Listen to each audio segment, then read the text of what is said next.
Paramount fights back. FNaF 2 overtakes Zootopia, and Tarantino takes shots at who? All this and so much more in this episode of Beyond the Screen.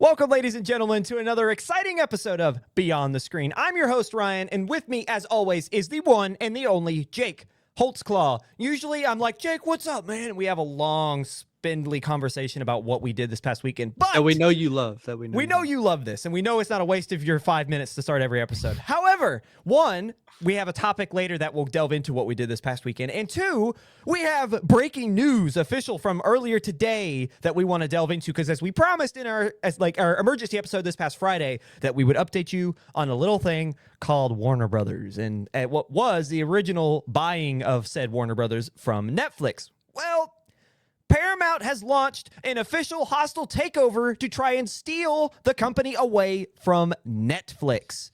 This bid, which circumvents both the Netflix deal and the current brass at Warner by offering the shareholders directly who can choose to sell on their own. So again, how I take it, I'm not a business professional, but from exactly what I'm saying, instead of going to the bosses of said company who will then turn and take that offer to their shareholders and they'll discuss it as a group, Paramount said, hey, screw you, David Zaslav and the rest of the execs. We're going to your shareholders, the guys underneath you who you're trying to earn money for, and going to offer them directly.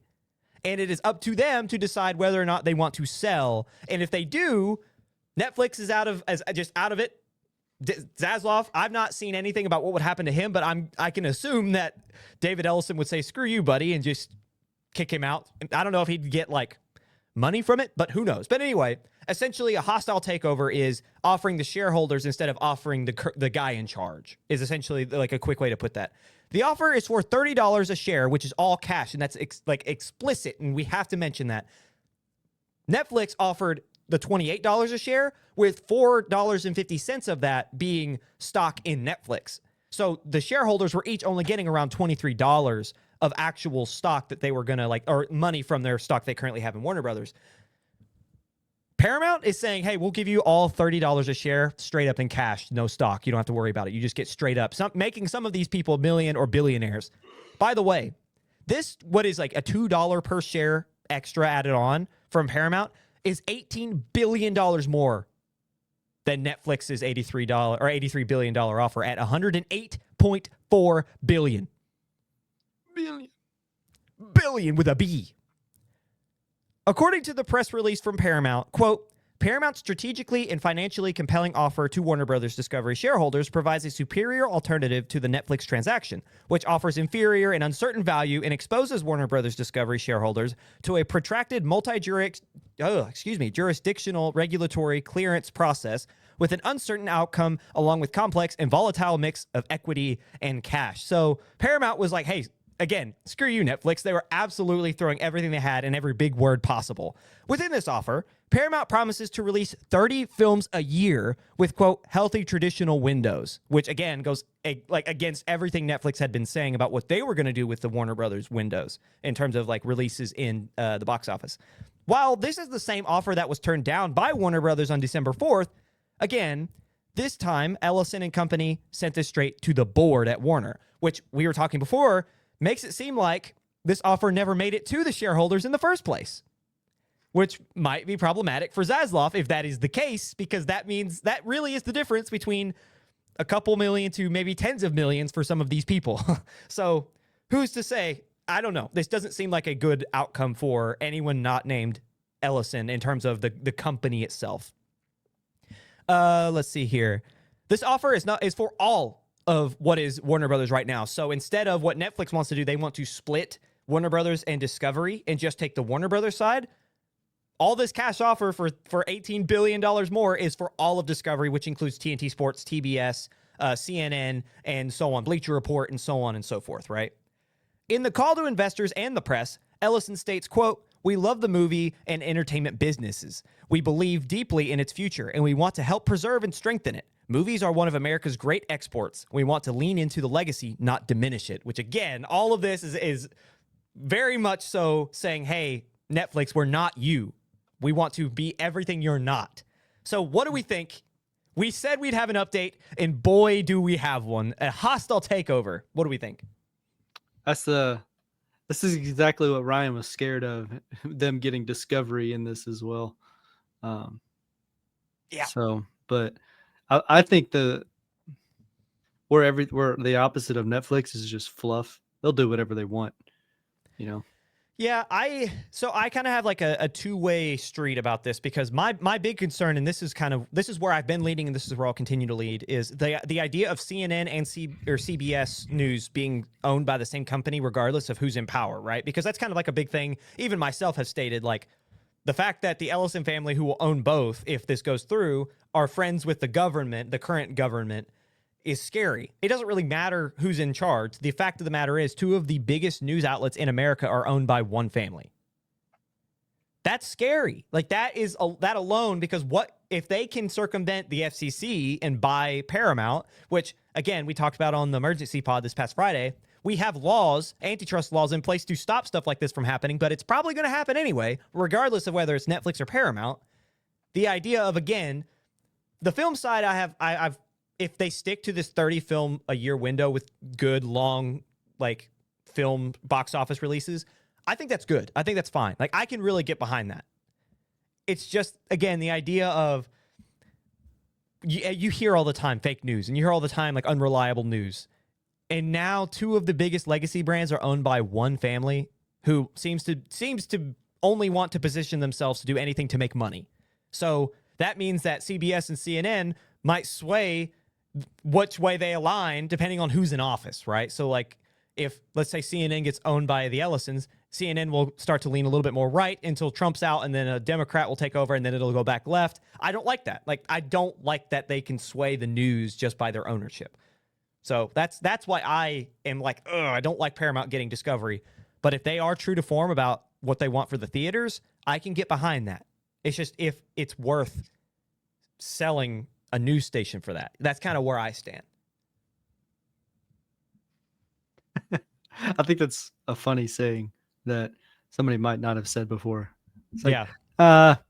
I don't know, saving one of the biggest or oldest movie distributors, the cost to a streamer, right? Saving it from a streamer is the cost of a single news station. A legacy news station brand. Yeah.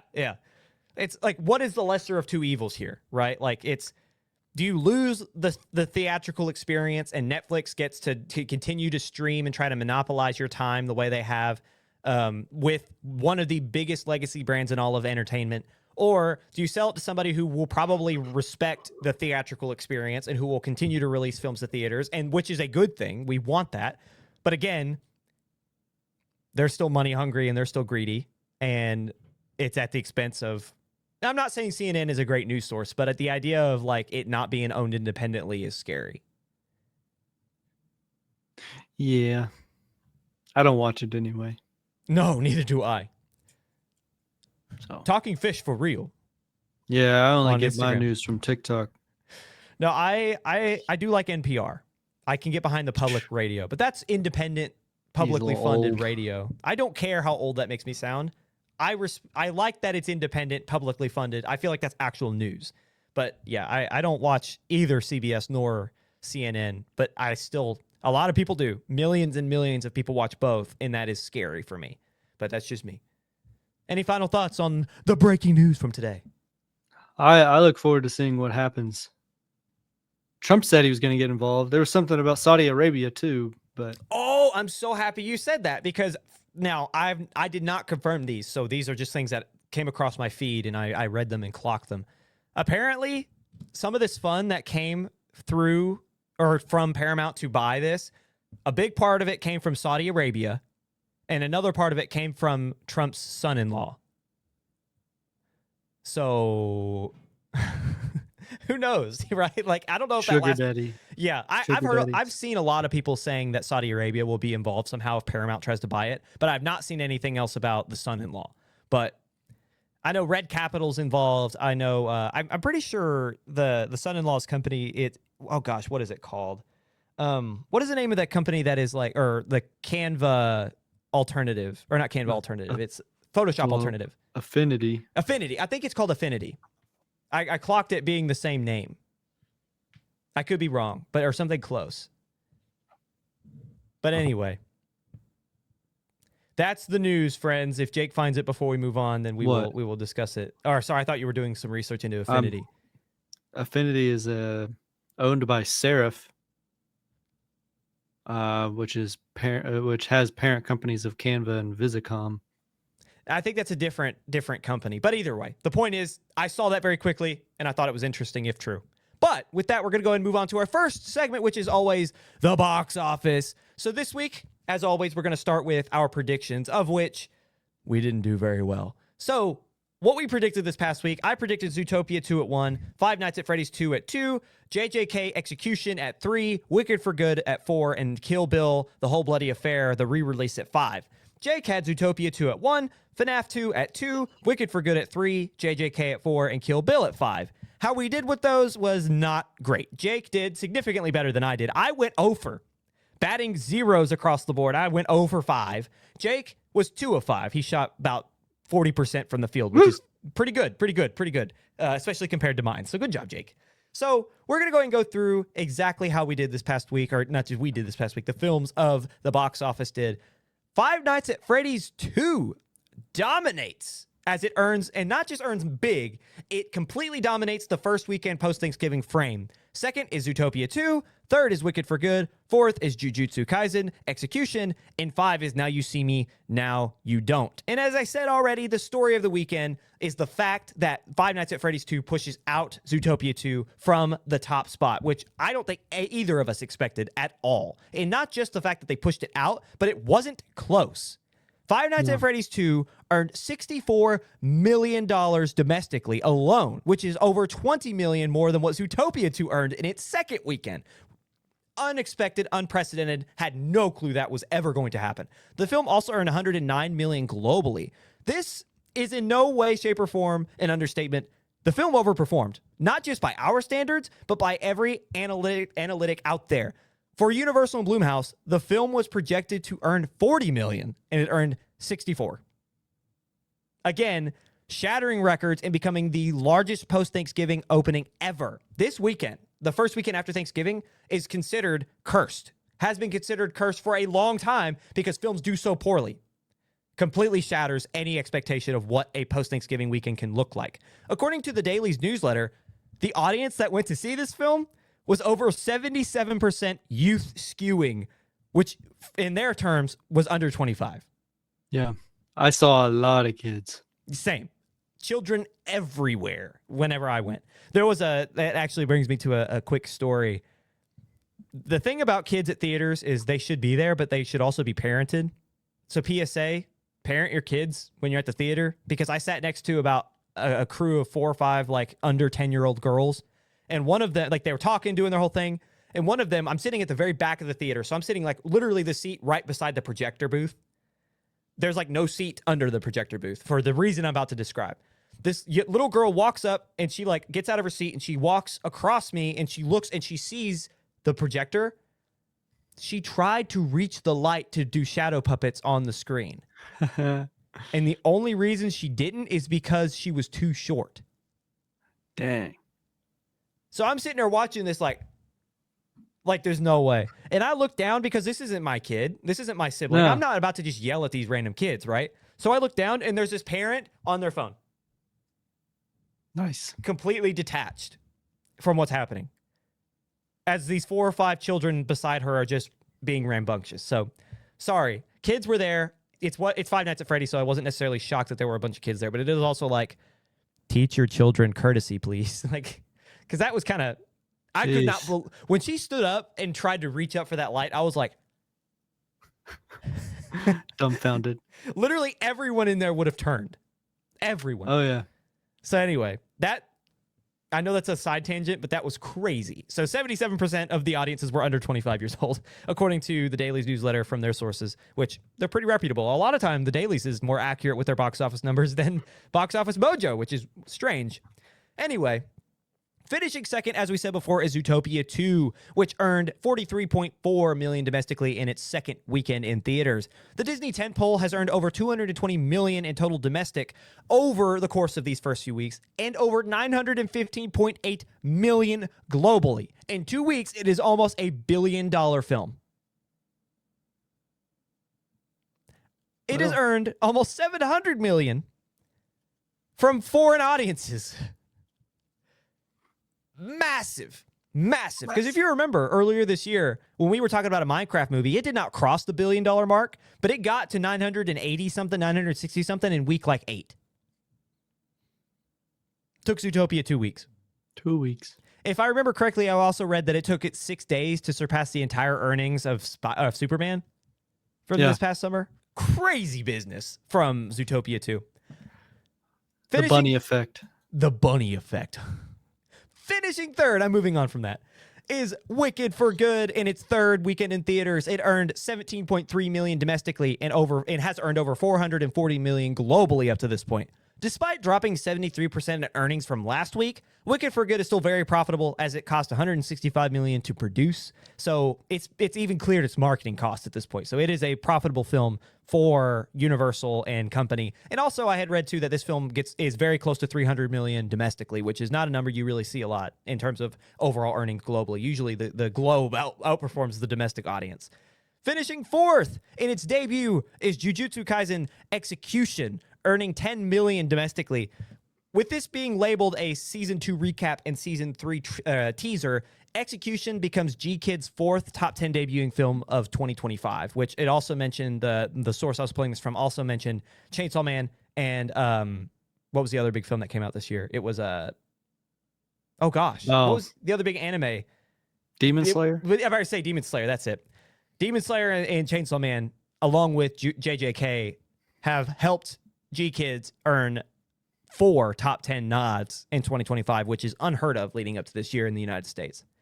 And lastly, finishing fifth is Now You See Me, Now You Don't. After it clears its fourth week, so a month in theaters, it earned $3.5 million domestically, pushing its global tally to $209.3 million. Other news start the box office. Running Man and Predator Badlands finally drop out of the top 5 after each having more than 3 or 4 weeks in the top 5, so great for them. And Kill Bill, The Whole Bloody Affair finishes 6th. And I wonder how much, and this is something else we'll talk about later, how much of that comes with some of the comments he's made leading up to last weekend. So who knows? Bill? Tarantino. But yeah, sure. I guess Bill is Tarantino himself, I guess. Is he? But no. But either way, that is your box office. Before we get to our predictions, Jake, do you have any other notes on the top 10 or beyond? We got an outlier in the top 10 at number 9. Do you see that? Yeah, I was just looking at that. Yeah. How do you say that, Ryan?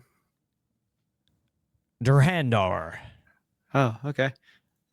Durandar is a star-studded saga inspired by incredible true events set in the gritty criminal vein of Underworld with a backdrop of Indian patriotism featuring action sequences, Shakespearean betrayals, and tradecrafts of espionage. Bollywood has been hitting the box office pretty well this year as well. Yeah. So got a Bollywood top 10 sitting at number 9. Beat out Predator Badlands. Made just under $2 million. Only 391 theaters to make $2 million. Good for them. We've got there's only one more I'll talk about here is Man Finds Tape. Okay. It's a horror mystery thriller. Why have I heard of that? Where is that? After finding mysterious video clips, siblings investigate the strange recordings and uncover a disturbing secret spreading through their Texas town. Whoa. $9,000. Oh. 7 theaters. No.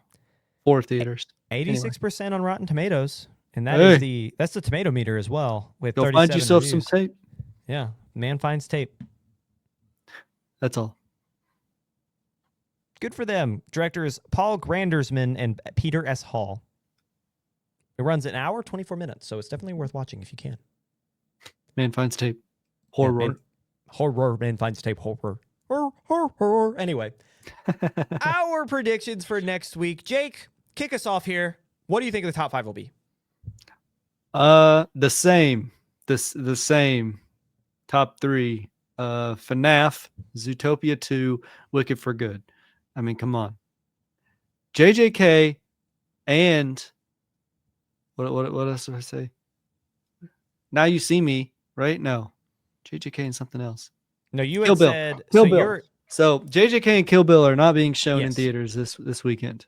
So I say that the How the Grinch Stole Christmas with Jim Carrey, that is re-releasing in theaters for the 25th anniversary, I believe.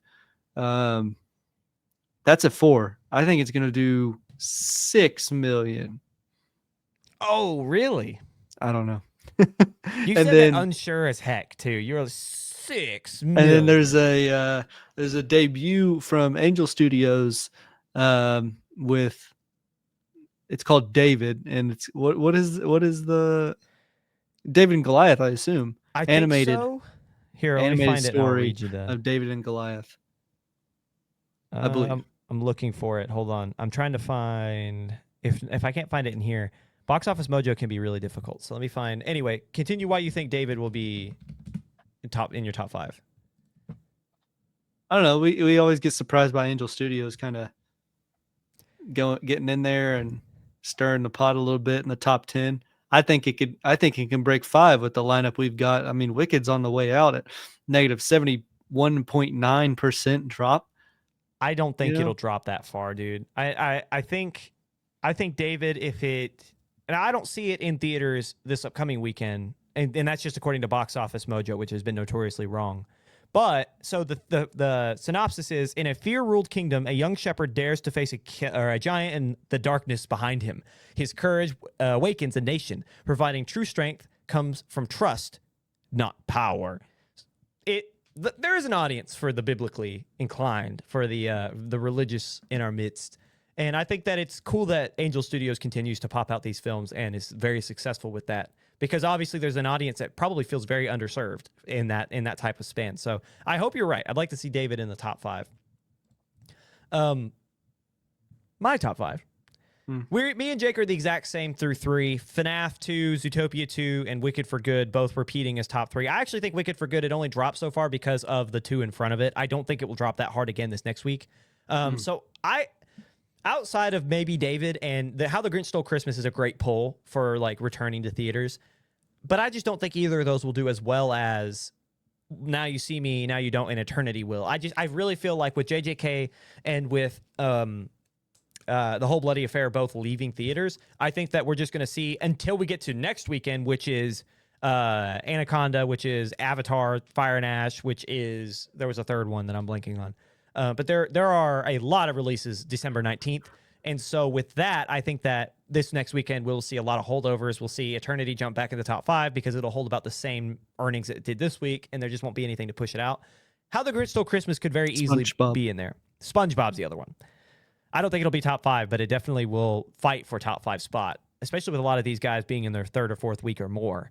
But and The Housemaid. Oh, yeah, with Sydney Sweeney in December 19th.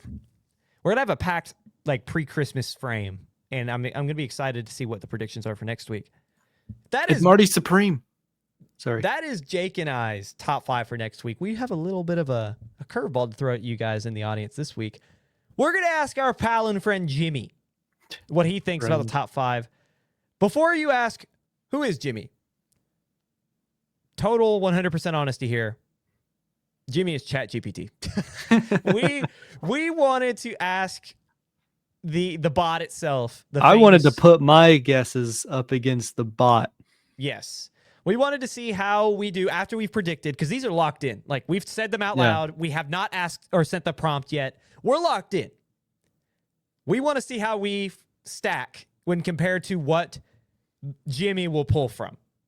So moving forward, you will not hear me refer to Jimmy as chat. Jimmy will just be Jimmy. And we'll figure it out from there.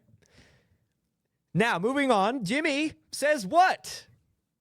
Drum roll, please. All right. Jimmy says Five Nights at Freddy's 2 at 1. Zootopia 2 at 2. And it's putting Silent Night, Deadly Night at 3. Ha! And then there's Ella McKay at 4 and Wicked for Good at 5. Wow. Yeah. You didn't even see Ellen McKay, No. which is a Jamie Lee Curtis and Emma Mackey starring movie. So Silent Night, Deadly Night, it has a synopsis on Box Office Mojo of, quote, a child witnesses his parents' murder by a man in a Santa suit. Years later, as an adult, he dons a Santa costume himself and embarks on a violent quest for retribution against those responsible for the traumatic event from his childhood. That is like Batman, but with a Santa suit. That's what that is. Yeah. We're witnessing Batman instead of the Bat inspiration. It's just Santa. People like their thrillers or their horrors or their action films over the holiday frame. I mean, Die Hard is up there, but then I'm thinking the David Arbor Violent Night. That one's a really popular one that's getting a sequel. So I can give you some rationale. It gave me some rationale. Jimmy says that horror sequels for Five Nights at Freddy's 2 tend to be very front loaded, so a 60% drop is expected. Putting it in the mid 20s, so at 25 million is what it put it at. Sure. So limited directly like new horror competition as well, so it kept it at number 1. Zootopia 2, it says a more moderate third weekend drop of about 45%, lands it in the low 20s and it's got it at 24 million. It'll keep it neck and neck, but slightly behind due to aging run and competition from other holiday fare, which I don't know what other holiday fare is coming out this next week. Violent Night, or not Violent Night, what you just said. I guess Silent Night, Deadly Night. That's it, yes.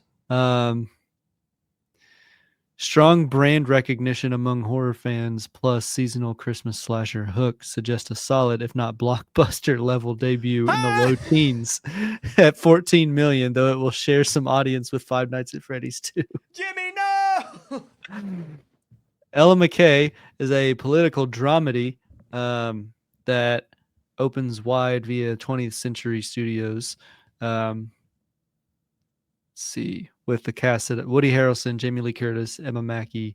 Award season positioning should attract adult audiences. That lane traditionally opens in high single digits to low teens, so it's putting it at 10 million. And then Wicked for Good at 8 million. Understanding it had a 70% drop, it expects it to drop 50 to 55%, placing it at 8 million. Keeping it ahead of other titles. So there you go. Jimmy has spoken. The Jimster. I'm going to have it probably summarize these paragraphs down a little bit in the next episode, but that is Jimmy's rationale. We'll see how he does. I'll write it down while Ryan takes us into the next segment. Yeah, I think that's a great place to jump off. If you, moving forward, I think we'll be able to figure out who Jimmy is. I kind of actually, I don't know. Maybe I will say he's a chatbot. I don't know. I kind of feel bad about leaving you guys in the dark now that I think about it. But to be honest, it'd be kind of funny if we just referenced Jimmy every episode and nobody knew who we were talking about. But anyway, coming up after the break, we talk about Jujutsu Kaisen Execution and Five Nights at Freddy's 2, a review special here at Beyond the Screen. We'll be right back.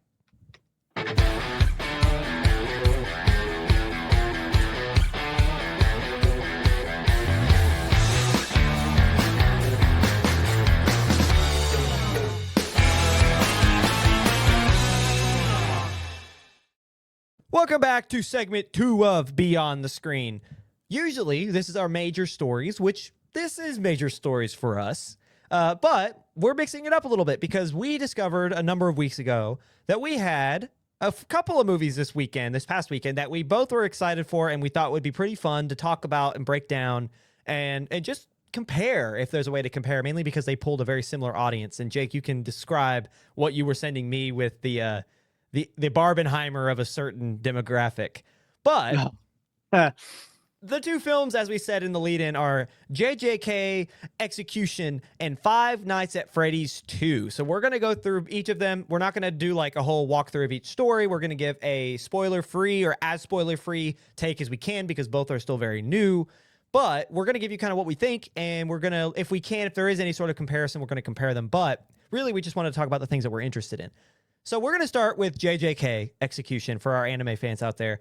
This has been a long time coming, as Jake had explained to me. It's been almost 2 years, almost 3 years since the last season, and this is the first bit of Or new 2, content. I guess. 23, One, right? January of 23 is when the last one came out, or January 22. 23. 23. It's December been of 23. Okay, so it has been 2 years since there's been anything. The fan base has been fiending, and Jake 2 weeks ago was like, "Hey, that'd be cool if we could review it, but I don't know if you have enough time to rewatch it." And I said, "Huh?" Or watch it the first time. I said, "Huh?" Ladies and gentlemen, I've been living Jujutsu Kaisen for 2 weeks straight leading up to this, and let me tell you, I have loved 6 episodes a day. five episodes a day. It wasn't 6. I did 5. I loved every second of it. It's not better than Cyberpunk Edge Runners, which I watched earlier this year for the first time, and I talked about it a little bit on here. It's just not. Edge Runners, it's it's good. It's tough to beat Edge Runners in any sort of medium, but let alone the same animation style. But JJK is fun. And I was looking forward to this as I'm getting through the series. And if you haven't seen this yet, go in with expectations tapered a little bit, because of the hour and a half that the film runs, 30 minutes of it is a recap of the entirety of season 2. So, or the last few episodes of season 2, yeah. Most of it showed the whole spoilers. It showed the whole like Shibuya incident, like the whole, even at the very beginning when Gojo was in the tunnel. But anyway, the first 30 minutes, one of my good friends, he was like, I need to rewatch the whole series before I watch the movie. And I watched the movie before he had even gotten any sort of through season 1. And I was like, don't even watch season 2. He has watched it all the way through. I was going to say, if you've already seen it doesn't really matter. Yeah, that's what I'm saying. He had already watched it. Don't rewatch season 2. You don't have to, because the recap is very expansive. It does a good job of doing it in like a short time frame, but it is very expansive and it's very thorough. But the following the 30-minute recap of season 2, you kind of get the next steps in the story of Yuji Itadori and the rest of the Tokyo branch of Jujutsu High School and all of the students therein, and specifically Gojo's trainees. And I liked it. What can you say? Yeah. There's not really a lot to like dissect other than it just felt like a normal episode. Before we get deep into the story, I'll read you the Rotten Tomato synopsis, which is, quote, "A veil abruptly descends over the busy Shibuya area amid the bustling Halloween crowds, trapping countless civilians inside. Satoru Gojo, the strongest Jujutsu sorcerer, steps into the chaos, but lying in wait are cursed users and spirits scheming to seal him away. Yuji Itadori, accompanied by his classmates and other top-tier Jujutsu sorcerers, enter the fray in an unprecedented clash of curses, the Shibuya incident. In the aftermath, 10 colonies across Japan are transformed into dens of curses in a plan orchestrated by Noritashi Kamo, the most wicked sorcerer in history. As the deadly culling game starts, special grade sorcerer Yuta Okotsu is assigned to carry out Yuji's execution for his perceived crimes." So a lot of those names are very familiar. Yuta, you kind of saw at the very end of season 2 with his saving of the young girl. And he was in the movie. Yeah, well, the original movie. That's what I'm saying. We haven't seen him since the movie. He popped up at the very end of season 2. So in execution, he's back. Like, he has returned, and he is a central character. He was in Africa. Did they say Africa? I don't remember Africa. So something else that was really important with JJK is in the theater, they gave some subtitles to some writing that Crunchyroll doesn't, which is, I think, a crime that it doesn't translate those. Because at the end of season 2, you see like various imagery and a bunch of language, like Japanese language written out of like certain characters. So you saw the principal of the Tokyo High School, you saw Yuji, you saw Gojo, like you saw all these different things. And I just thought that maybe it was just whatever. In the theater, they translated it. Yeah. For those who might not have read, I haven't read the manga either. Like, and I don't know if I will. I want to be kind of like, I want to follow it naturally throughout the show and then go back and read it. But I did not know that the higher ups, which makes sense, but the elders used the Shibuya incident as an excuse to label Gojo as a criminal, and they said Geto was actually alive, and they sentenced not just Yuji to death, but the principal of the school, which I forget his name. But like all these details that like only show up at the end of the recap in the movie, and I was like, oh my god, what? Like, why did it not translate this for me? I had no idea that these people were all criminals now. Like, I understood Yuji why he was a criminal, but like, had no idea that they saw Gojo, or they labeled Gojo as a criminal, which for them is easy because he's not around. But yeah, so for those who don't speak Japanese or can't read Japanese, and had no idea that's there. That's a pretty big part. Yeah. So please, like, find a way to I'm gonna have to find a way to translate these things moving forward, because like the writing that Google Lens. Yeah, the writing that just doesn't get translated is criminal, because I just, when it didn't translate it, I was like, not important. Probably not important. It's pretty important to the future of the franchise and where the story is going. Season 3 drops in January. The film has an 80% popcorn meter, which is the fan reaction. No tomato meter. Not one critic reviewed this for Rotten Tomatoes. So whatever. But it is received pretty well. I've seen the biggest critique is that it is just like a teaser for season 3. It's not actually a movie. It's got a 60. Sorry. Oh, did it update? You got 10 reviews putting it at 10 60. reviews as of this afternoon. I apologize. When I had looked it up, it had none in the tomato meter. Yeah, they are recent. Gotcha. Yeah. So updated as we were probably either leading up to the recording or as we were recording. So 60%, which I understand why a critic would. I saw some critics saying that this is just a compilation and that it's problematic that this can get into theaters, which I think is absolutely insane.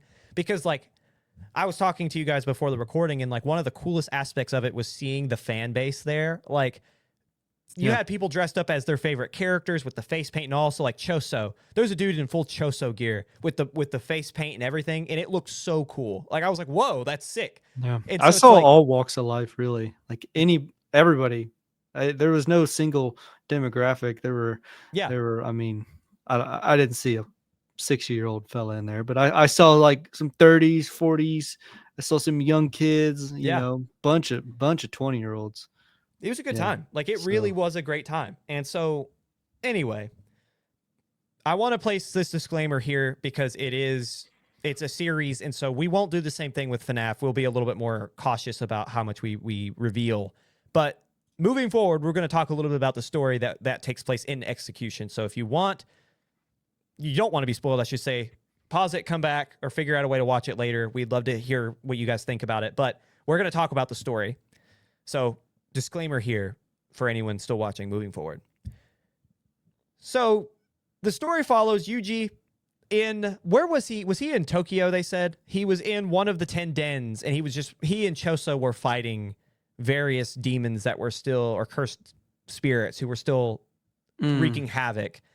And I think the biggest aspect of why this film is so important is because it lays out the rest of the Zenin clan, right? Like, the older cousin of Fushiguro and his entire arc of, which will probably be all of season 3, is him trying to kill Megami to take full control, because shockingly, and spoiler again, Megami is to be the head of the Zenin clan if he ever learns that he has been betrothed such title. So I think that'll be really important. But I mean, other than that, the biggest piece of information, Maki is still alive.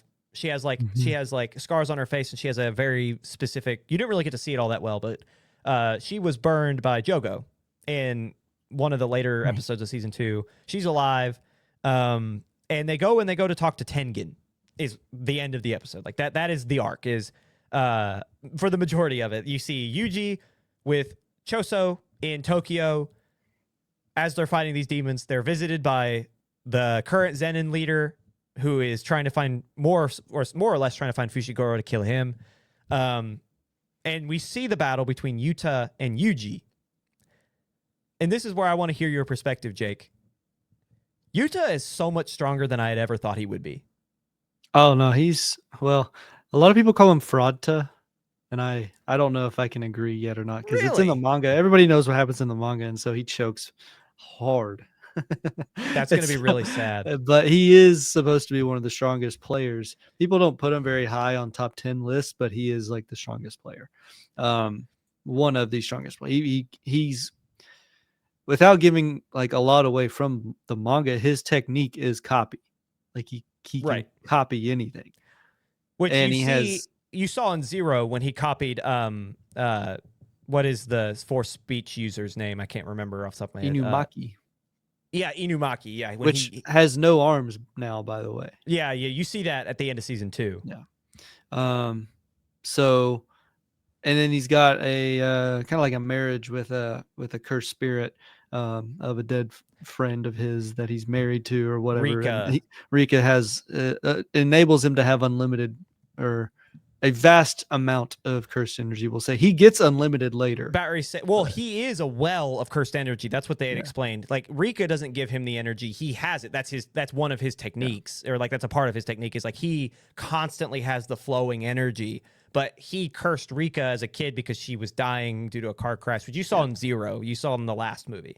But something too that I find interesting is he released Rika in Zero. He released her from the curse, and she went to heaven.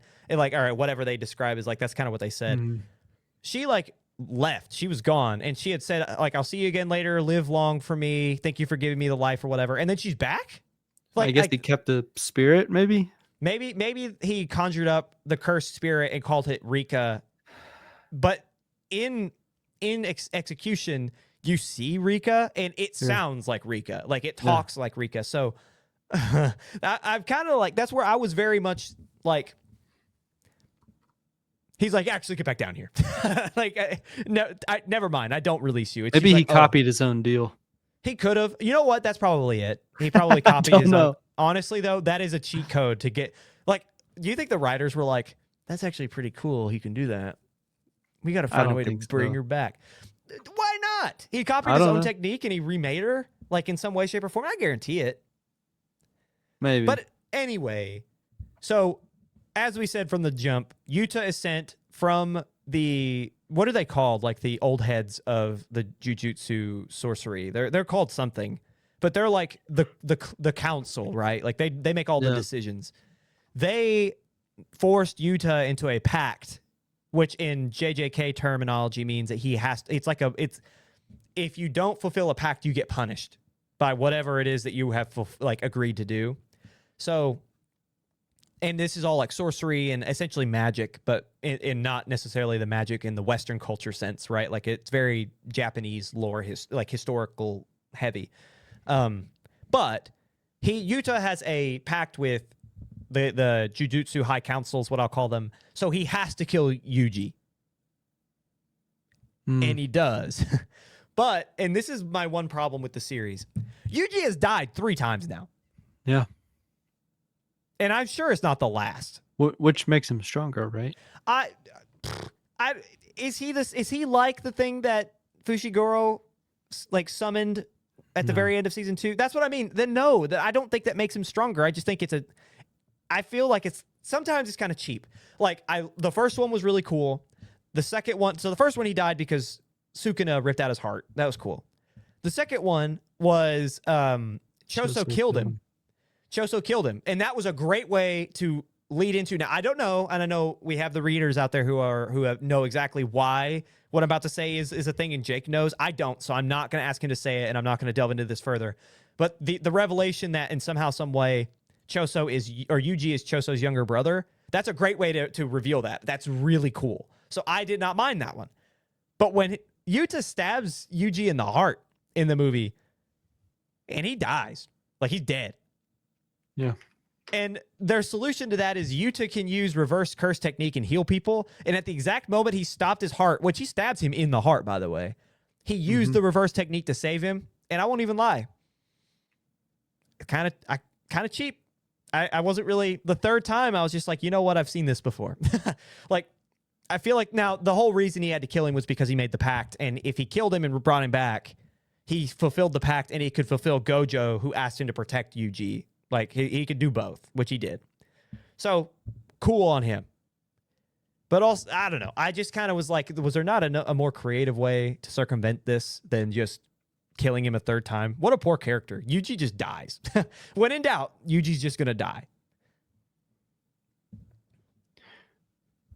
Sorry, I am researching. No, it's okay. Anyway, go back to it. That is like the end of my critiques because I thought it was fantastic. I loved that it was a direct continuation. This is the first introduction to the culling game, which I know is a big deal in the manga itself. I'm excited to see, and we only have a number of weeks before season 3 debuts. It's going to come to Crunchyroll fairly quickly, right? Like in Japan, or I know it airs in Japan first, but it will be in Crunchyroll in January. So relatively quickly in the next 4 or 5 weeks, we will be able to see the next steps in the story. Megami asked Yuji to help him try to save his sister, who has awoken from her cursed slumber due to Kamo. So that'll be an interesting development to see as well. Jake, any further thoughts? I have us, and I want us to give it our rating if we can do that with this style of film. But I want to hear your thoughts because I've talked a lot about my opinions on it. Oh, that's awesome, dude. What the heck is that? Well, you can't really tell. I can see that. Hold on. We'll get an autofocus going here. It's Ryan and my sick. girlfriend that I do not want to dox.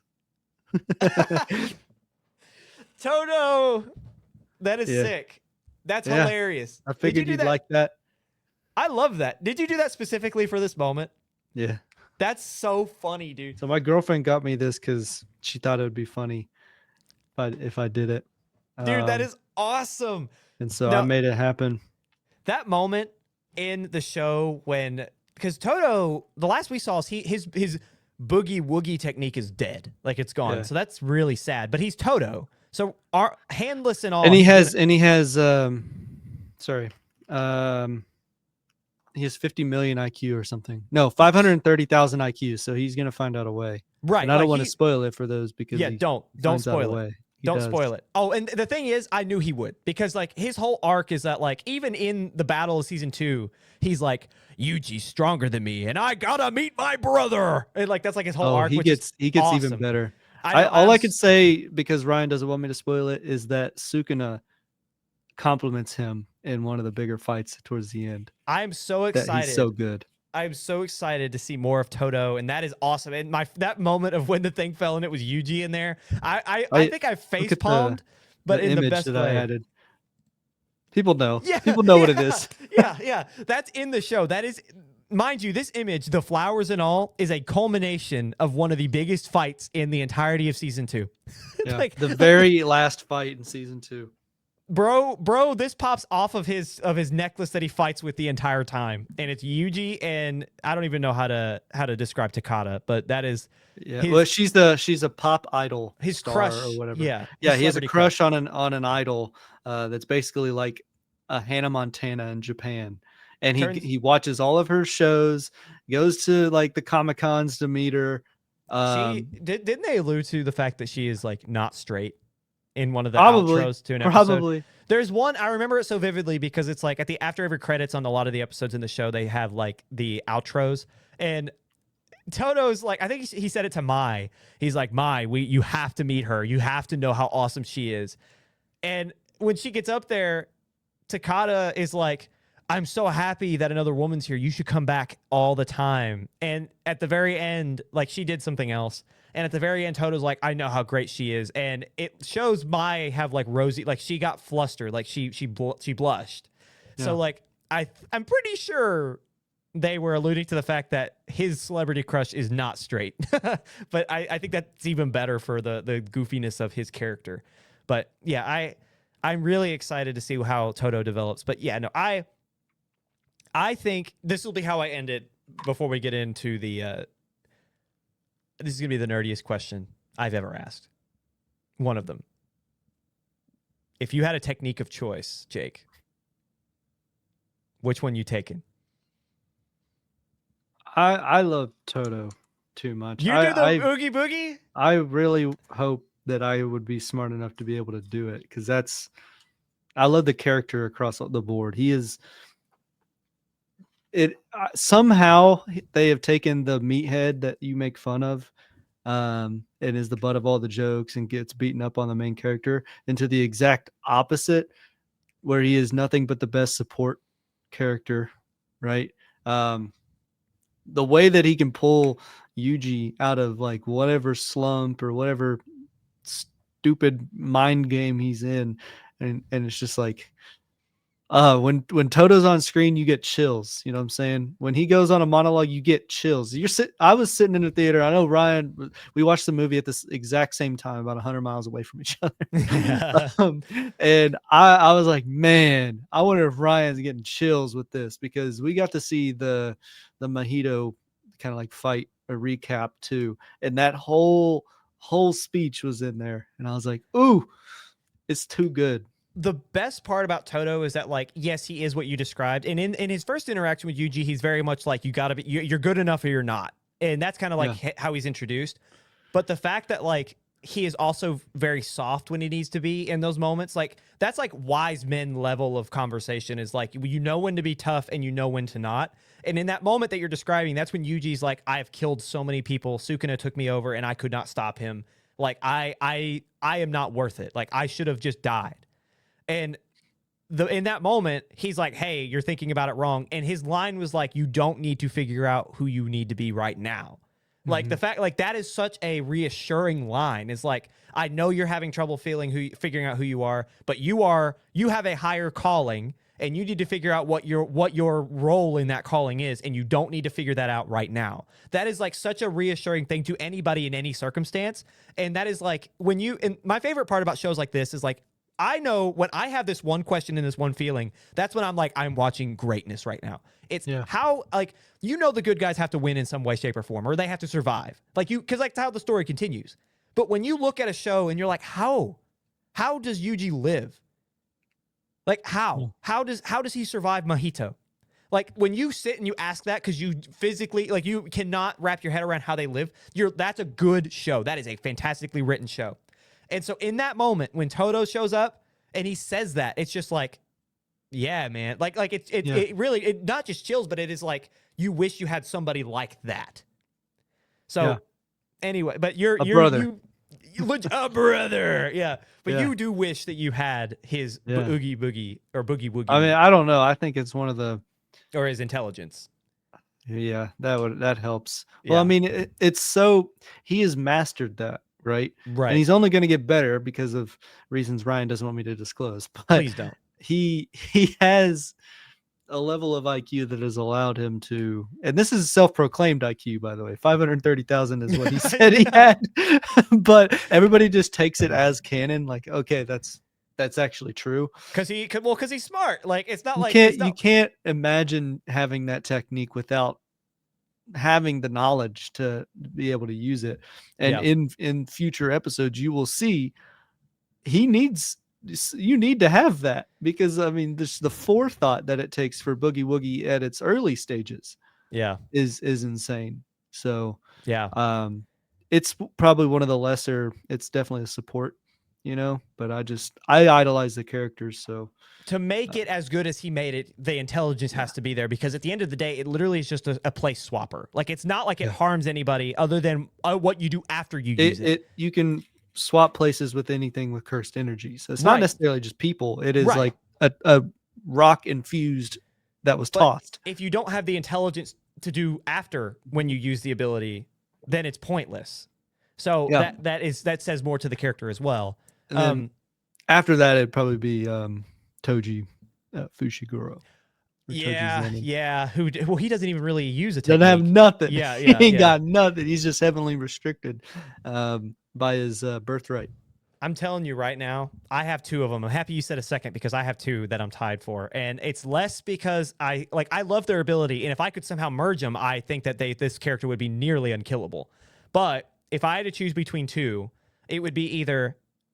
Again, these are my favorite characters, so it's not like I'm definitely being biased. Nanami or Choso. Oh, really? Oh, You've gone off with Gojo. Huh? You were a big fan of Gojo. Remember I told you that Nanami was my favorite. Like, I originally, so what you're describing is the conversation after like 5 episodes. I was like, man, I really like Gojo. But then near the end of season 2, right before it happened, I was like, I love Nanami, dude. Like, I love Nanami. Because of what had happened. And I don't necessarily want to spoil. No, don't say anything. No, what do you mean for viewers who haven't seen it, or viewers who haven't seen season 2, because that is a big deal. Right. I don't know. That's something I would. I won't say that. But Nanami he was my favorite for much of season 1 and all of season 2. I love Nanami. His arc is just so wonderfully told, because he's a lot like, he is like Toto, but in the opposite way, where Toto can be comforting, Nanami's not. And what you very harsh and straight. But what you learn about Nanami is, while he is harsh and straight, he loves with a fire that is really hard to extinguish, right? Like Nanami cares so deeply. And that I loved about him is that like he in the first season you see him protecting Yuji a lot. Like he is like, hey, like you are the, like he would say it in harsh ways, like you're the child, I'm the adult, it's my job. But he was saying it and doing that because he genuinely cared for him and he wanted to make sure he was safe. Not because he didn't think, because you can hear their inner monologues. You know, Nanami knows Yuji is stronger than he is, but he also knows how young he is and he wants to protect him. So he will always, as a high class first grade sorcerer, he's going to protect Yuji. And his whole arc throughout the entirety of it, him working, because that in season 2, no spoilers, he is always working to protect somebody. That's like the entirety of him on screen. What he is doing is he's constantly trying to protect somebody. And I loved him for that because, again, as he's so curt and he is so harsh, he is so loving. And there's just something about that deep, complex character that I loved. His whole arc of how he left and came back was super cool. So I love Nanami, but his ability is his whole like the how do you describe 7 to 3. I know it's 7 to 3, but it's like, how do you describe it for someone who doesn't know what that means? It's like he always will hit. He always is. He whenever he launches an attack, he will be able to see your weak point regardless of where it is, and he will always hit that weak point, and there is no protecting it. Like when his ability is active and he's at his strongest, he can kill almost anything with one blow because he knows exactly where to hit at all times. So like he's got a really cool ability. It's very unique and it's again one of those very well thought out, very deeply complex, like mathematically organic ability. And then Choso, he bloodbends. Like that's it. Like he can't bleed out because he's part curse. I'm sorry, but Choso, like I love his ability because like he was able to go and stay pretty well consistent with Kamo. Like he wasn't gonna win that fight, but Kamo didn't kill him. And it's not like he didn't try to not kill him. He did, and he couldn't in the short battle they had. And on top of it, Choso had the moment of the movie. It's so funny when what is it? Near the end, because the whole point of the film is or for Choso is he's like trying to convince Yuji, like, I know you're my brother. I know you're my brother. Because at one point Yuji's like, how many times are you gonna say that? And he's like, as many times as it takes. And at the end, they show up back to the high school, and they're like, who is this guy? And he's like, well, I guess you can call him my brother. Because what else do you call him?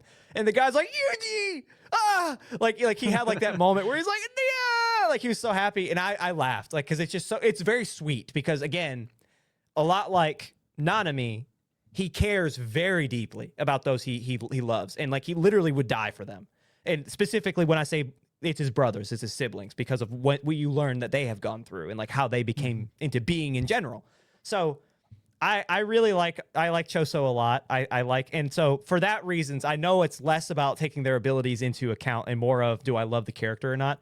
But can you imagine a bloodbender with the strength he has mixed with the 7 to 3 ability? He ain't missing. No. And that's what I mean by he might be borderline unkillable, is because it's like he's going to pop his hands together and shoot like a laser beam at somebody. And because of his Nanami ability, it's just going to hit. And there's no way to dodge it. So you're just dead. So geez. If you can mix them, that's what I would do. But if I had to choose if I had to choose a couple to choose between, I would go those two. Probably the bloodbending, to be honest with you. But I can't wait till we get further into the story because, yeah. I know. I have this bad thing where my favorite characters, they have unfortunate like story arcs, and so I'm really not happy with what I think is going to happen in the not so near future, or in the not so distant future. But anyway, we shall see. We spent a lot of time on JJK. Yes, and that was kind of intentional because I don't think we'll be going over a ton of FNaF because while we can go over a lot of JJK because there's so much story you have to get through, FNaF is a lot different to where you say one or two things and the entire story's like out there. So we're going to be a lot more cautious with how we talk about Five Nights at Freddy's. So I'm going to go back a little bit to some box office numbers. Excuse me, I'm sorry. Are you all... No more numbers, a little bit more. That $63 million opening... Not only does it shatter the post-Thanksgiving Day week or the post-Thanksgiving weekend frame, it includes both the biggest December horror opening, the biggest December opening for Universal, and the biggest opening for a PG-13 horror film this year. and that's all according to Deadline. So it broke a lot in its opening weekend. The Rotten Tomatoes synopsis is, quote, "1 year has passed since the supernatural nightmare at Freddy Fazbear's Pizza. The stories about what transpired there have been twisted into a campy local legend, inspiring the town's first ever Faz Fest. Former security guard Mike and police officer Vanessa have kept the truth from Mike's 11-year-old sister Abby concerning the fate of her animatronic friends. But when Abby sneaks out to reconnect with Freddy, Bonnie, Chica, and Foxy, it will set into motion a terrifying series of events, revealing dark secrets about the true origin of Freddy's and unleashing the long-forgotten horror hidden away for decades." Bum, bum, bum. The audience/critic reactions are as follows, and you've probably seen a lot about this because they're vastly separate. Critics say, according to Rotten Tomatoes, it's a 12%, which is historically low. That's really bad. But the audience gives it an 88% on the popcorn meter and a B cinema score, which is about average for a horror film. So critics they hate it, fans like it. The story, without spoiling anything, again, outside of just the synopsis, you see the next steps in the lives of the Schmidts, right? Like you see what other secrets were hidden away by William Afton and the Afton family, and like the other locations and potential like whatever. That's the story. And so, Jake, without spoiling anything, what do you think about Five Nights at Freddy's 2? I didn't care for it. I'm not a big FNaF person anyway. Right. But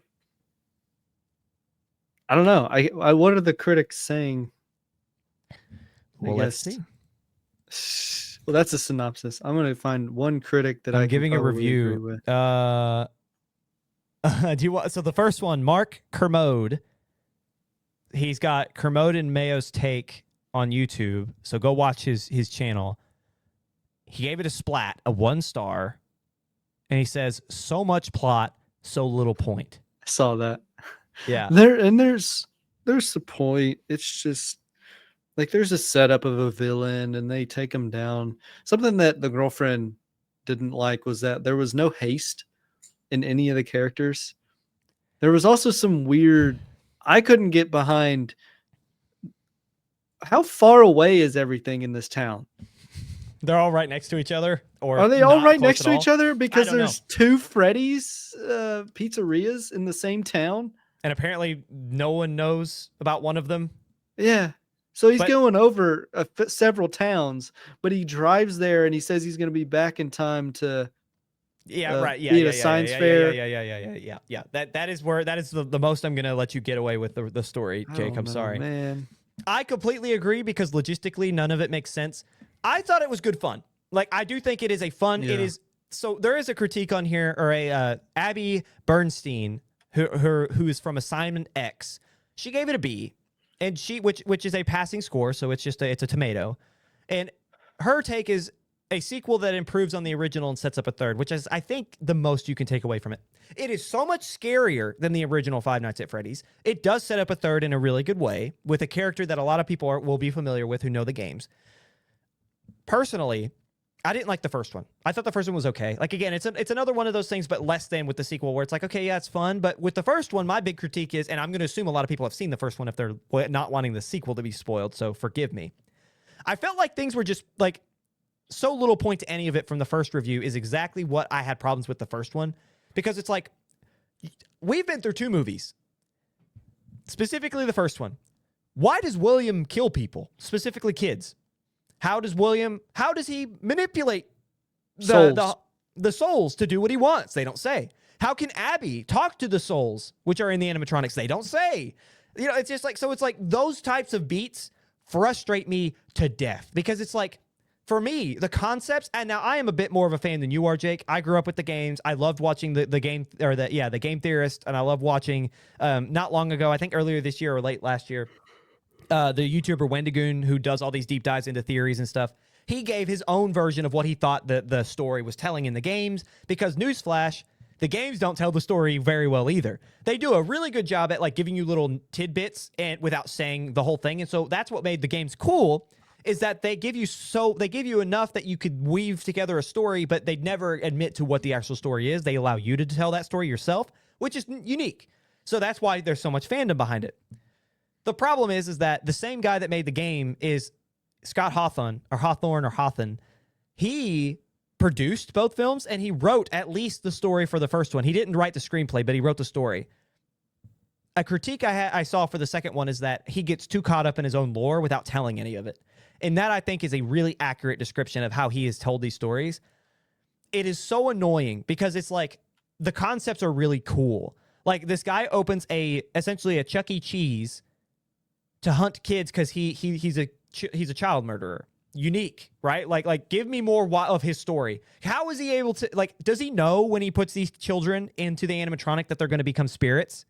Like, that they're going to possess it and that he's going to be able to manipulate? How? Like, I want to know these. If you delve deep into why is Abby so sensitive, like, if you discuss these things, that makes a film that is a 5 out of 10 for me, takes it to like an 8.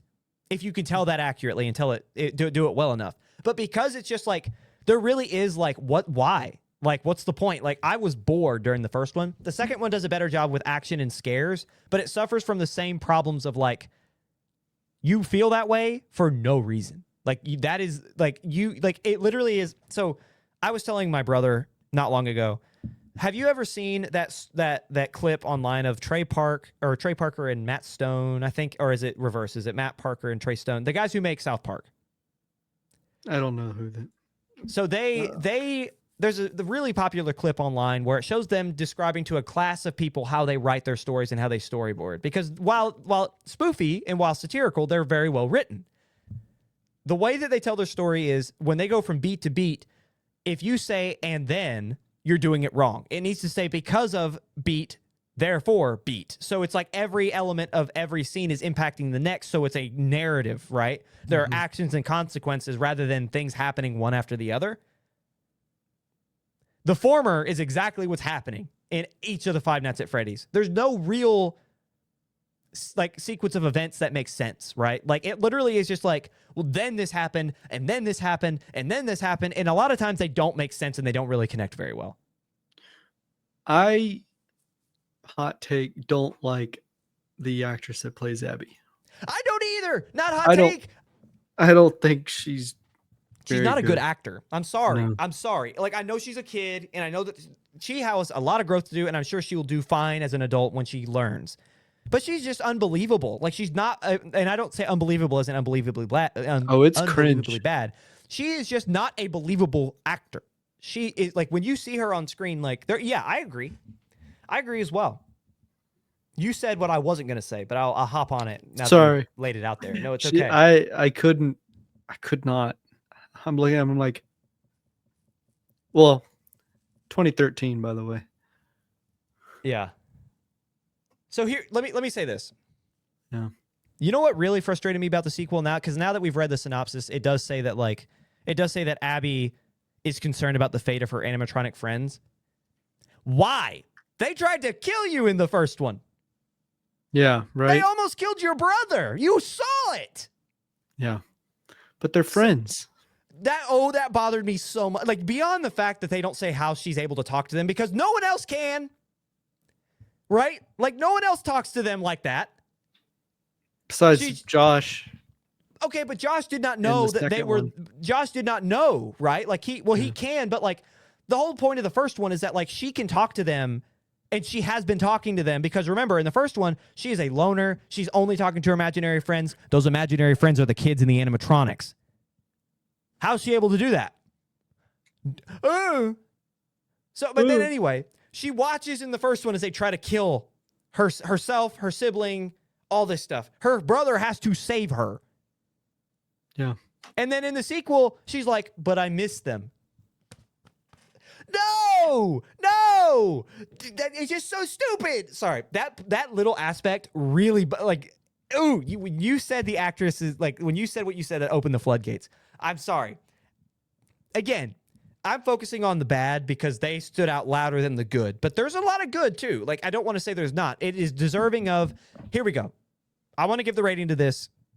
As I said before, the first one's a 5 out of 10. The second one is a 6.5.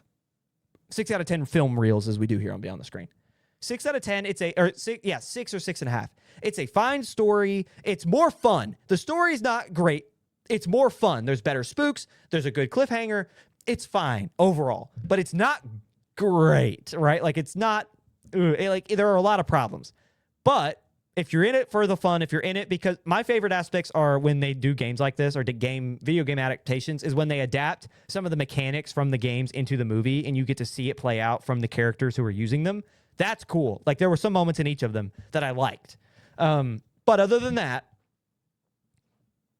I rest my case. 6.5, 6 out of 10, and I wish it was better.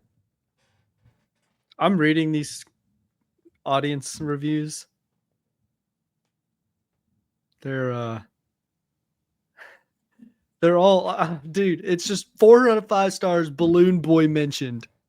Yeah, it's like they're like majority of them are fan service. Well, can't wait to use all of these Michael Afton voice quips. Can't wait to record them and use them. I don't know where they're using them. Also, Matthew Lillard is a world-class actor. He plays William Afton, the big baddie.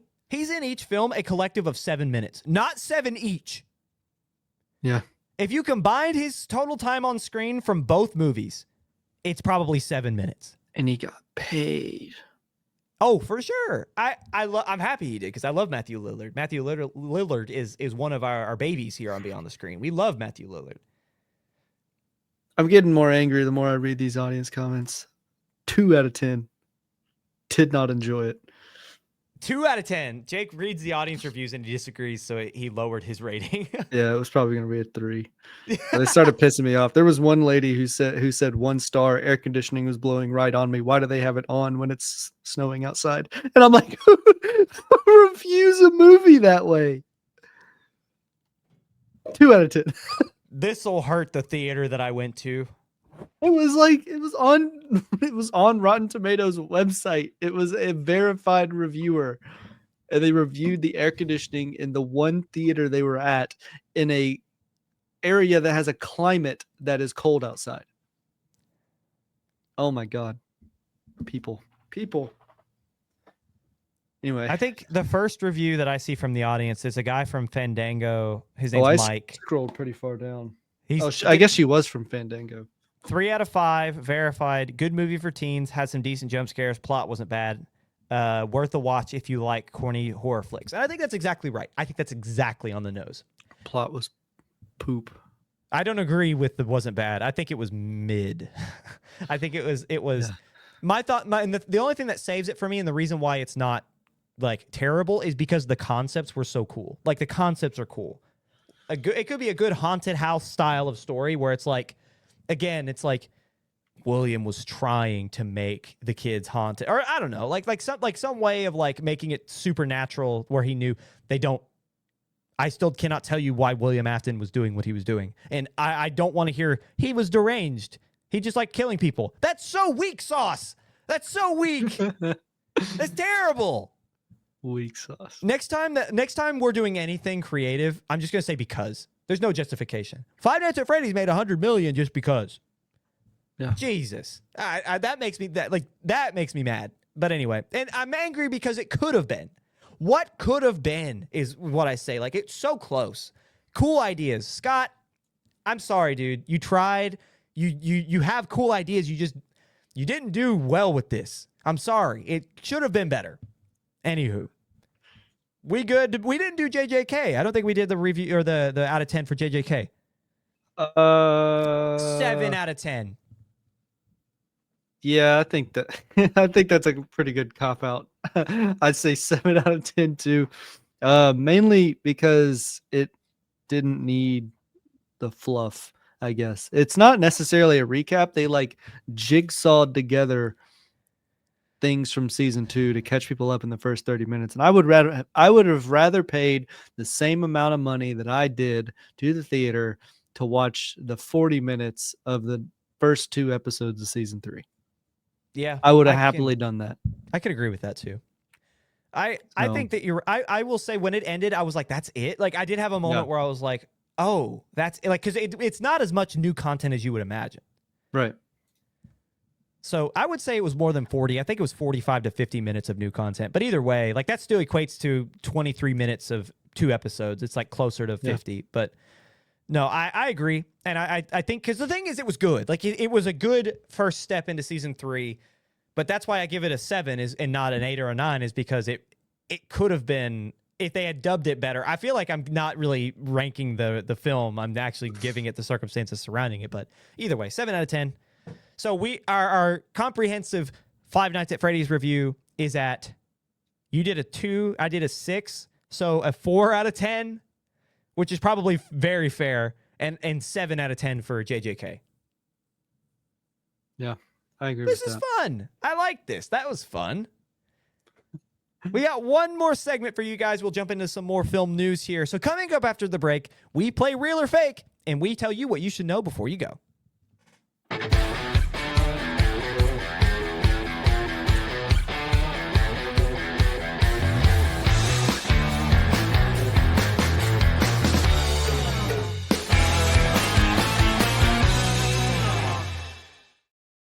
Welcome back to Beyond the Screen. You made it to segment 3, which is, as always, we play the game Real or Fake, and we go into a little bit of what you should know before you go. So we have our major stories, or in this case, our reviews, and talking about what happened from the past weekend. But there's also the little tidbits, the things that kind of go under the radar. So we will read you those headlines after we play Real or Fake, and we will talk about what caught our eye, but that's how we'll send you out.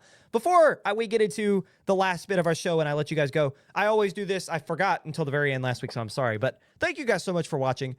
We've seen an influx of comments, and it has been wonderful to communicate with you guys and to kind of get to see what you guys think about what we talk about. And we would love to hear more of, like, not just your opinions, but, like, we would love to know what you guys are thinking. What do you want to hear us talk about? Like, give us a topic to discuss, because we would happily divulge a lot of time, actually, in an episode.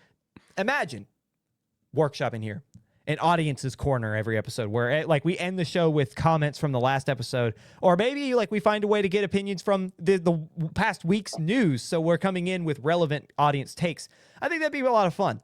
So either way, we would love to do more with you guys. We'd love to be more collaborative with our audience. So if you guys have any ideas for how we could talk to you guys, or use your opinions, we would love to take advantage of that. But anyway, thank you guys so much for being here. Thank you guys for watching. Like, comment, share, subscribe, do the whole 9 across all of our various sites and forums that we're on. We're on YouTube, we're on Spotify, we're on Apple Music, and so on and so forth. So thank you guys for being here. Thank you guys for watching. And hit me with it. Who we talking to this week, Jake? We're talking to the local barista, trying to get it on the overhead speakers in your local coffee shop. Setting the stage here. You walk in, family-owned coffee shop, owned by the same mom and pop for the past 30 years. They don't know anything about current day media. They're just in there. They literally turn on Spotify, they connect to their speaker, and they say coffee shop ambience, and they hit it, and it's just the music, it's the slow jazz, it might be a couple like of the present day hits. It's just a good vibey restaurant. You walk in, it's warm, it smells of coffee, the place is bustling. You just hear some conversations, and there's like a lot of people with headphones in working on their laptops, like college kids or just people on their lunch break, whatever. And you walk in and you're like, you know what would make this better? If I heard my favorite 2 white film nerds talking about movies. That's the only thing that can make this better, but I can't just hear it in my headphones. No, I have to hear it on the speakers overhead. So you saunter up. You wait in line because you're at a coffee shop. You're not a gorilla. You're going to wait. So you get to the thing and you wait in line. And they're like, "Hi, how can I help you? What can I get for you today?" And they're like, and you just slam your hand on the desk and you're like, "First off, I'd like a honey and caramel latte, but secondly, I have a question." And they're like, "What would that be, sir or ma'am?" And they're like, and you're like, "Can I have a request for the speaker?" And they're like, I guess, sure. They're starting to get weirded out a little bit. What can I, what? And you're like, "I have this great podcast, Beyond the Screen." And they're like, "No, I don't think I," and then they're interrupted because the guy behind you's like, "I love Beyond the Screen." Some random dude. Yeah, he's the Uber. You guys are the only 2 people from the last episode. Yeah, the Uber driver. So I love Beyond the Screen. That is the last. But the thing is, the problem is, you guys are the only 2 in the coffee shop that know about Beyond the Screen. So you're rejected. But then again, you talked about it very loudly, and some people heard about it, and so a lot of people around you are like, "What is Beyond the Screen?" They'll let you play it at the Waffle House. And then you've done your job. Oh, yeah. Go up to that jukebox in Waffle House and try to find Beyond the Screen. You'll find it. Just keep scrolling. It's in there. It's in there. It's in there. Keep scrolling. Keep scrolling. It's in there. They got Spotify on that thing. Just keep scrolling. It's not under B. Yeah, right. Just keep going. Keep going. It's there. Anyway. Moving on. We'll go ahead and get into real or fake. So what we do with real or fake is we take the biggest headlines that weren't necessarily major news topics, and we give from audience, from comments, from various sources' perspectives, and we say, hey, is this take real or fake? Do we agree or disagree? Or is it true or false? However you want to phrase it. So here we go. We just got talking about Five Nights at Freddy's, and I think this is an interesting way to continue that line of conversation without going too deep into it again. As we talked about before, audience and critics are massively divided on how to feel about Five Nights at Freddy's 2. Even fans are somewhat divided about the direction the films are taking when compared to the theories surrounding the video games. So the theories and the lore that we've seen from one medium to another are very different, but they both have the same creator.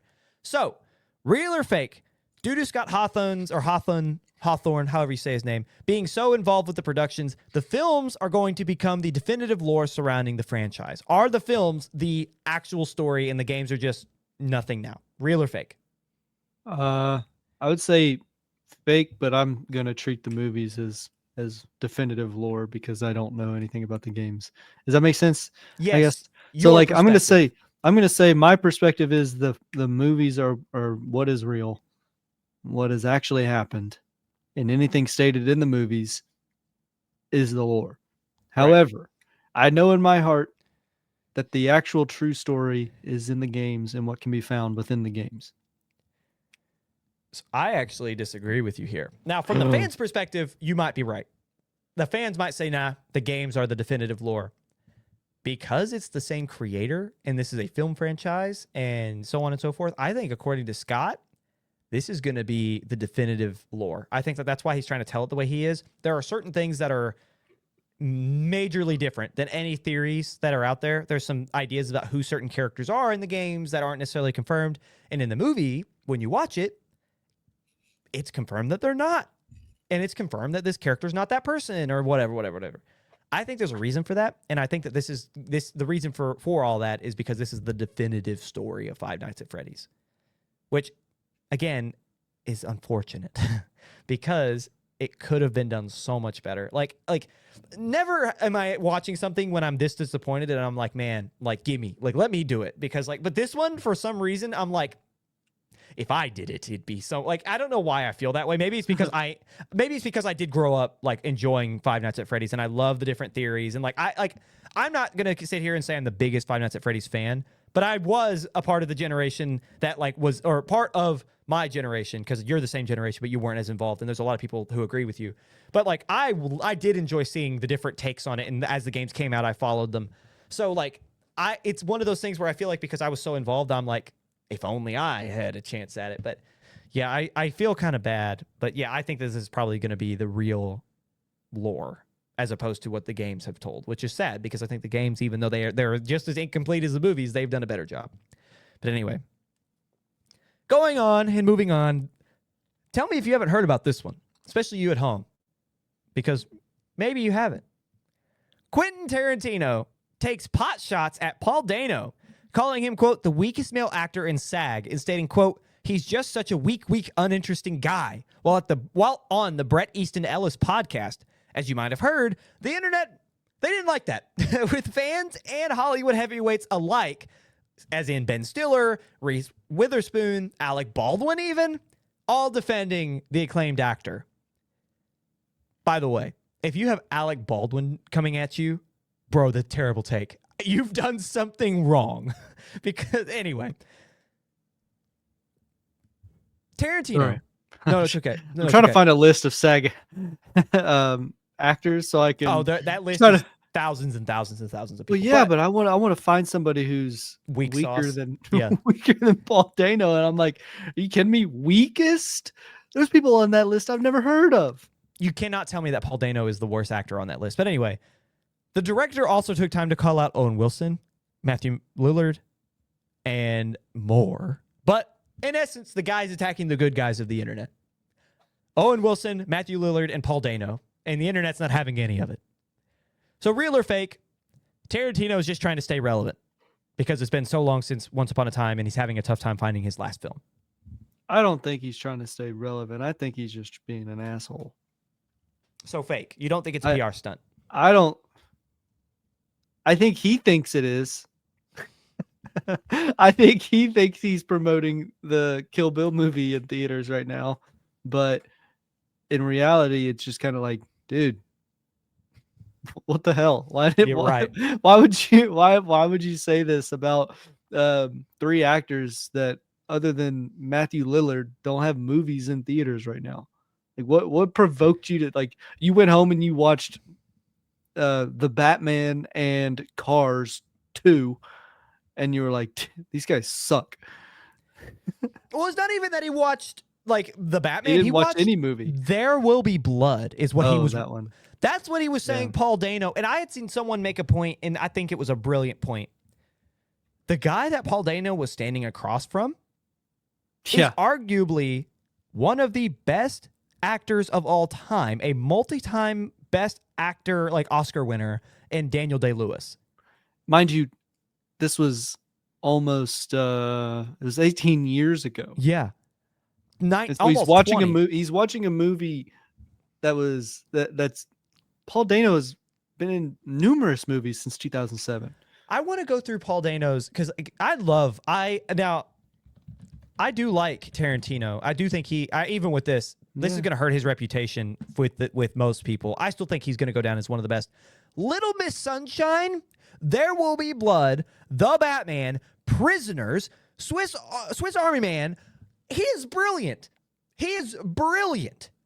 That scene in Little Miss Sunshine breaks my heart every time I see it, when Steve Carell turns and says, "You're colorblind, you can't be a pilot." And he had been silent the whole time, and he jumps out of the car crying. I mean, it just, very few actors can evoke that kind of emotion in a role. And it's Paul Dano. He was in Cowboys and Aliens. Yeah, that's one. But I guess, like, going back to There Will Be Blood, the film that he's like actually critiquing, brother, anybody looks bad when you're sitting across Daniel Day-Lewis. And that's the point that I wish I could remember the guy's name. He's another podcaster, but great. Like, that was a point that I was like, yes. But also, you remember that scene in There Will Be Blood that everyone likes to meme, or like not meme, but like they make clip of, where it's Daniel Day-Lewis and they're like, "Daniel Day-Lewis, man, look at him." And he's like, "I've abandoned my child. I've abandoned my boy." You know who he's yelling at in that scene, who's evoking that emotion from his character? Paul Dano. Paul Dano's Catholic priest is the guy who evokes that from Daniel Day-Lewis. He was in The Sopranos. He does a great job. So anyway, I think what I will say is, I do think it is real, but I think it's real because he is trying to not just stay relevant, but I think people have kind of forgotten about him. I think that Tarantino, I'm going to say it, I think he's an attention whore. I think he's like, oh, I haven't had a movie in a long time. No one's really assuming that I'm going to continue to have one. I have a movie out now that no one's really talking about in Kill Bill, There Will Be Blood. Any press is good press. I need to say something. And the thing is, I don't think this is just a PR stunt. I do think he believes it, but I think there's a reason he hasn't said it up to this point, because there's a long history with Tarantino where he could have said any of this and he hasn't. Do I believe he means what he says? Yes, but I do think that there is a specific reason he says it when he says it. So I think this is real. I think he feels kind of salty that he isn't relevant anymore as he used to be, so he has to try to tear other people down. The problem is, the people he's tearing down, as I stated earlier, are literally the good guys of the internet. Who doesn't love Owen Wilson? Who doesn't love Matthew Lillard? And apparently now Matthew Lillard has really grown in fame in terms of being wholesome. Like, lovable. Everybody loves. Yeah. Like, people who don't like his movies, they don't have to like Scream, they don't have to like Scooby-Doo, they don't even have to like Five Nights at Freddy's, but they love the character or the person that is Matthew Lillard. Mm-hmm. Like, there are stories, countless stories. One of them in particular is like, this girl, she was going through a rough time and she just wanted to hug Matthew Lillard. Have you seen that? No. I can't remember beat for beat what she told, because it was on like a Reddit thread and it went viral. But all she did, she was like, "Can I just hug you? I'm going through a rough time." And he was like, "Yes." He's like, and he reassured her in a way that no stranger ever should. But because of who he is, he did. And he just did. He was at a Comic-Con. And she's like, "I just really need a hug right now. Like, I'm having a real rough time. Like, I don't know if someone died. I don't know what happened, but she was going through it, and he was like, "I'm so sorry." Like if you did that to any other actor, what would they do? Probably not want to, in fear of "Don't touch me." Yeah. And I understand where that fear comes from, but the fact that he was so fatherly about it, that's the guy that you're like, yeah, he's terrible. What do you think's going to happen? You know what would be really funny, though? What if what if Tarantino just doesn't really know because he's so disconnected from reality? What if he just doesn't know that Matthew Lillard is that impressive? Or that he's that loved? You think he's disconnected? I don't know. Well, I'm saying that more sarcastically. Yeah, he's that disconnected. But what if he's just like, because he's 65 years old. What if he's like, God, that Shaggy guy he sucks, dude. I'm just gonna. He's never seen Scooby-Doo in his life. Can we find Quentin Tarantino's Letterboxd? Comment below with a link to his Letterboxd if he has one. I need to know if he's seen Scooby-Doo live action. Monsters Unleashed. What movie would he have seen? Scream? Yes, probably. Wes Craven. So do you think he's watching Scream from 1995 or 4 and is like, God, this kid sucks? Like 30 years later? Are you looking up his Letterboxd right now? No. Other Matthew Lillard. Matthew Lillard he's just such a dad. People love Matthew Lillard. Anyway, leave him alone. Specifically Matthew Lillard. Owen Wilson is also wow. That's why I said he's watching Cars 2 and he's like, what is this? Yeah. Anyway, I think that's a great place to move on to our last real or fake. This one's kind of random, so I apologize, but I thought it was an interesting point. Will Smith is being eyed to return to the Men in Black franchise after Sony hires Bad Boys for Life writer. Real or fake? Will Smith has proven he has the ability to bounce back after being years removed from the Oscars incident, which I saw this being hotly debated in the comments. Has he been doing stuff? Yes. that was a part of the conversation. He was doing Bel Air. That's what he's been up to. And Cobra Kai. This is his last 2. And he's got 17 things in the hopper right now. Are you kidding? Oh, he's a producer on a lot of them. He's really just taken to the producer. All of them are he's producing. Do you remember that song he came out with where he returned to music and everyone clowned it? Yeah, because he was trying to be a rap artist.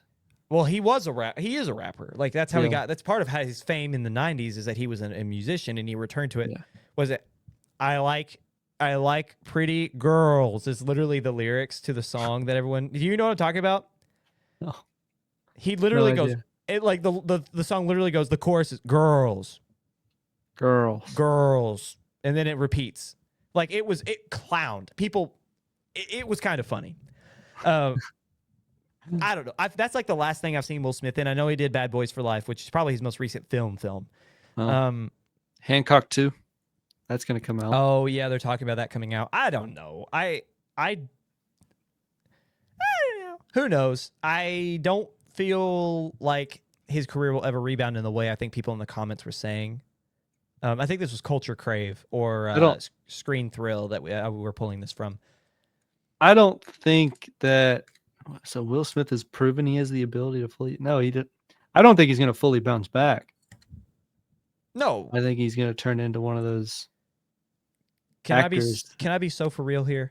Yeah. His relationship with his wife has forever ruined his reputation. Because people see him, and excuse my language, but they see him as a cuck. Wow. That is like a quick way to put how they see him.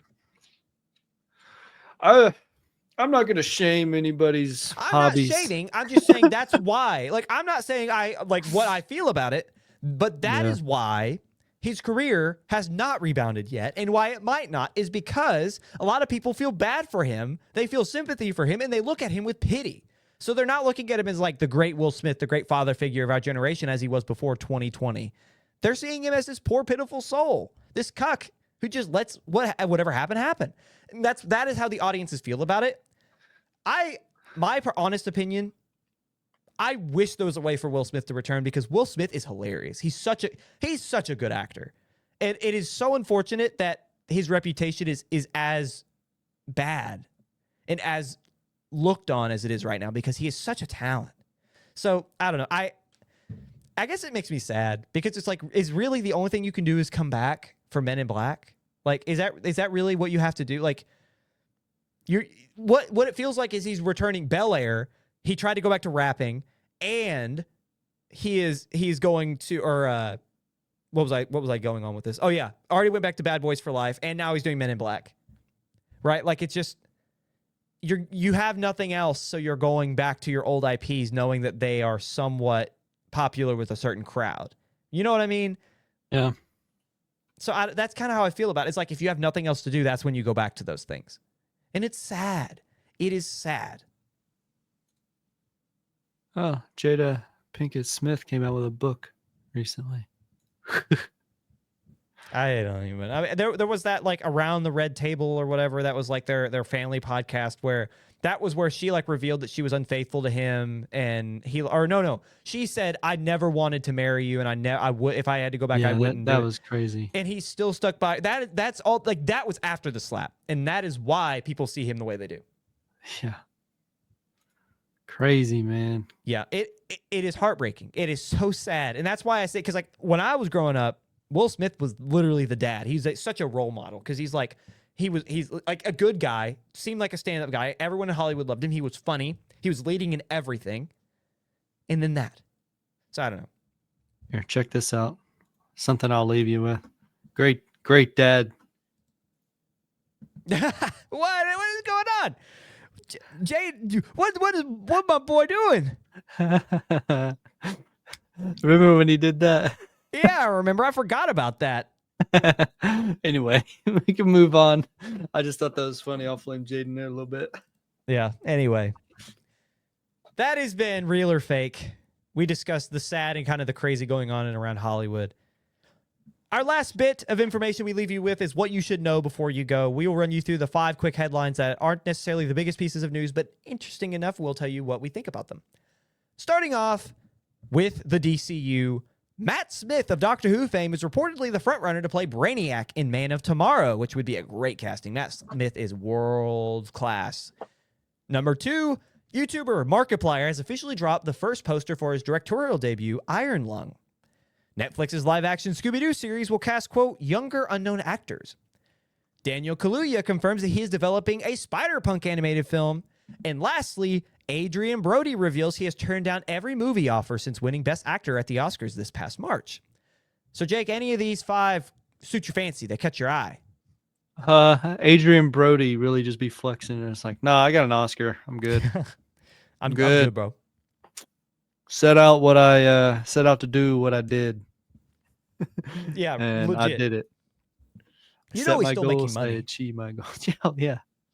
Like The Brutalist, The Pianist, every film he's been in between the two. Yeah. He doesn't have to, I don't think he has to do anything for the rest of his life, to be honest with you. He might not, but certain lifestyles come with living in Hollywood and being, If he lives modestly, yeah, I guess you're right. Right. And then I think Matt Smith's going to be awesome if plays Brainiac, because I think he's got the range in him to be a Brainiac. I don't know what Iron Lung's about. Have you? Oh, I'm so happy you asked this because if you can imagine, I like Five Nights at Freddy's, so you could probably guess that I like Markiplier. I followed the guy since I was, 17. So I've been following this story for a long time, even well before we ever did the podcast. Markiplier has been talking about making this movie for years now. It's completely self-funded, completely independent. He stars, he produces, he directs the whole thing. And Iron Lung, Sean McLaughlin is in it. Sean McLaughlin, that's Jacksepticeye. I know. Yeah. So I'm going to pull up the poster here and have it in here at some point. But Iron Lung is a game with the premise of, and it's got expansive lore, a lot like FNaF, but it's more sci-fi, futuristic horror. It's future humanity, and for whatever reason, the stars have started to go out. And so what remains of humanity, what they do is, and when the stars go out, I should say, the moons or these various different, like how do I phrase this? Celestial bodies, I will say. So like planets or specifically moons, they get these blood oceans on them. So like they don't know how they form, they don't know what's in them, but they need to understand them better in order to survive as humanity, right? As if I'm remembering the story correctly, as the stars continue to go out around them, they're trying to figure out what's going on before they're swallowed by the infinite void that is nothingness. So the video game follows, you're a prisoner. So what humanity does in the future is if you are convicted of a crime, they put you in a submarine, they lock you in. They completely, like, they take all these different pieces of metal and they, like, you are not soldered, but you are what is it whenever you like fuse iron or like metal together?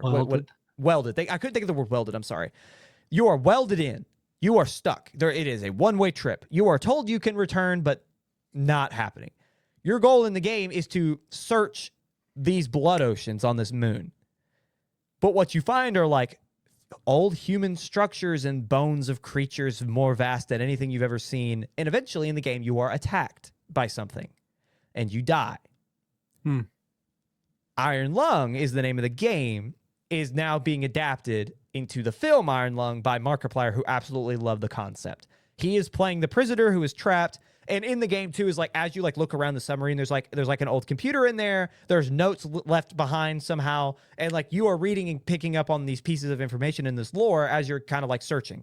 So very deep lore. And the creator of the game, this indie creator, I think it was free on Steam, gave Mark the permission to make the IP into a movie. So I'm really excited to see where that goes because it's again, completely self-funded, independent. There is no distributor. Like they are putting it out themselves. So I really look forward to, and I listen to, I know I'm a nerd. I listen to Distractable, which is his pod that he has with Bob and Wade. And he's talked about it for years now and like how he's worked on it. And it's really exciting to hear and see how it's going. So I look forward to the movie. But yeah, that's Iron Lung. The other thing that I'm interested in too is Daniel Kaluuya with Spider-Punk. I'm always down for more a big deal. Animated Spider-Man films, especially Spider-Punk, who was one of the more authentic characters in the sequel of the Spider-Verse. He's such a great character. I can't think of his name. Or no, was it no, what was his name? Was it Toby? It was hold on. What was Spider-Punk's name? Tobey Maguire. Hobie. Oh. I loved Hobie in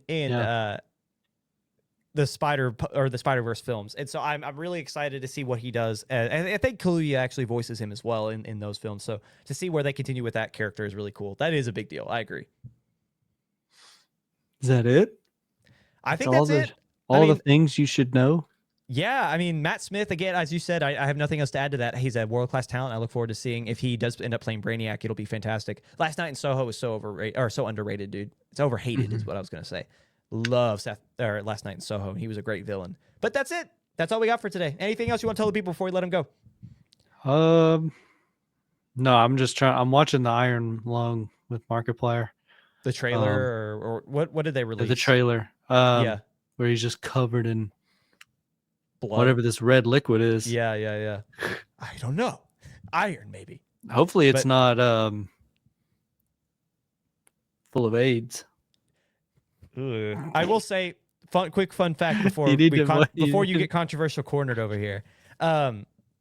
He had to go to the hospital after shooting some of his scenes where he gets covered because he got so much in his eyes and in his mouth and he couldn't get it, so they had to take him to the hospital. And yeah, this dude is giving everything to this movie to make this happen. So that's another reason why, is just because you hear the stories from set and what he put himself through it. So it's you don't feel bad for him, but it's he is literally giving it his all, everything he has to develop this. So I can't speak enough. Go watch this movie when it comes out. Buy it on Prime if it's not, because it can't get a wide release. But if it's in a theater near you, go see it. If it's on Prime, buy it. Watch this movie. But anyway, that's all. Sorry for an anticlimactic ending, everybody. We'll see you guys next week. Love you, bye.